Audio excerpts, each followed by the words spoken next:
So if this asymmetry of power is fundamental to jiu-jitsu, how do you discover that? How did you discover the body lock? That as one of many methodologies of achieving this asymmetry. It would be an overstatement to say we discovered the body lock. Right. Body lock passing has been around longer than we've been around. But what I would say is that in a room full of dangerous leg lockers, you've got to have a way to shut down the hips. And so once we started using body locks, we saw that was one excellent way to get around that problem. As with all development, it comes from trial and error. You will often see people teach the technique to a certain level, and you see the teaching, you're like, there's a lot of inadequacies there, and that doesn't cover a lot of the problems that we're encountering. And so trial and error is the single most important part of the development. Trial and error in the training room amongst ourselves. In hard training, or no, it never begins with hard training. Or everything. Techniques are born the same way we're born, weak and in need of nutrition. You have to like this. build them up organically like children. Yes. And you start with minimal resistance and you make progress over time. When you first go to the gym, do you put 500 pounds on the bench press and try to bench press it? No, you'll be killed. Mm-hmm. You start off with the bar, you build over time, and then one day, 5 years from now, perhaps you really are lifting 500 pounds. But only a fool would attempt that on their first attempt. And they're born like children in your mind first? Like there's a spark of an idea? Yes, there's always a spark. It's like scientific development on a subject matter which is intrinsically simpler. Okay, there's a sense in which naive and overly simplistic assessments of scientific method may not work well at advanced levels of science, but they work damn well in the training room with jiu-jitsu, where the subject matter is inherently simpler than it is in research science.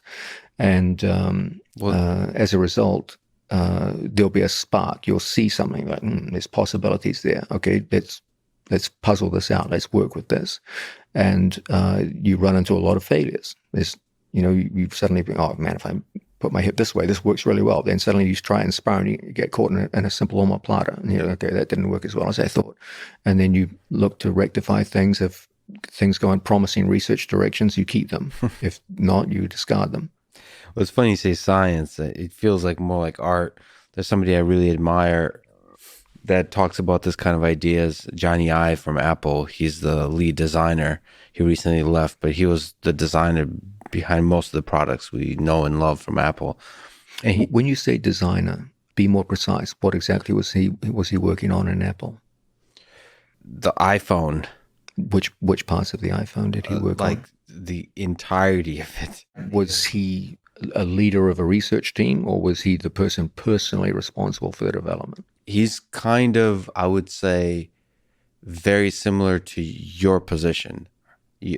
He wasn't necessarily the person executing the manufacture, right? Yeah, of course. Yeah. But there's he's somebody that's very hands-on, and it's like, okay, so he worked obviously extremely close to Steve Jobs. Steve Jobs has this idea: we should have a computer that's as thin as a sheet of paper, and then you start to play with ideas of like, what does that actually look like? The reason I bring it up is because he talked about he had these ideas that he would not tell Steve, because he talked about in the same exact language as you're saying, is there's like a little baby that it's very fragile. It needs time to grow. Absolutely. And then Steve Jobs would often roll in. Was too ruthless. Too ruthless. He would destroy ideas because Johnny Ive and the team didn't have actually good responses to the criticism at first, because when they're babies, you can't defend the baby, but you needed time to develop. You need to sleep on it. You need to rethink it, to dream things and all those kinds of things. It's fascinating you say this, Lex, because this is actually the entire history of scientific development, is literally the story of the juxtaposition between the need to protect and nurture new theories versus the need to rigorously test them with harsh testing that either verifies them or falsifies them. And learning to find a satisfactory compromise between those two is a very, very difficult thing. When you look at the history of science, you will see that there's some pretty damn chaotic moments anytime there's major theory change, where all kinds of apparently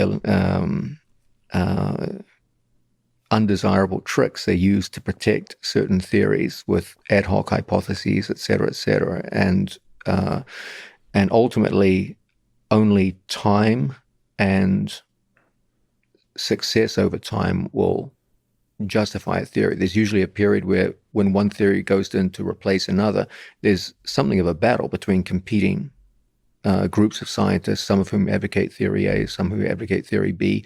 They often use seemingly unscrupulous methods to protect or attack another person's theory. They dig for proofs, and usually some period of time has to go by. Sometimes, in some cases, it simply involved older scientists protecting an initial theory dying off, and new scientists just replacing them with numbers. And this is a common theme. And the same applies in jiu-jitsu. I've so many times, especially when I first started working with leg locks, I would show things I had worked on to even world champion black belts. And they would try it once or twice and fail and be like, it doesn't work. And I'd be like, you tried it once on another guy who's also a world champion, who has a strong ability to resist it, and that's it, no more, it doesn't work. Mm-hmm. And then 5 years later, they would see my students finishing world champions with it, and in some cases finishing the very people who said that the technique would never work.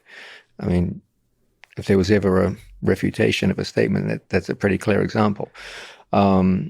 And there has to be a sense in which you can't be too forgiving. You have to test hypotheses.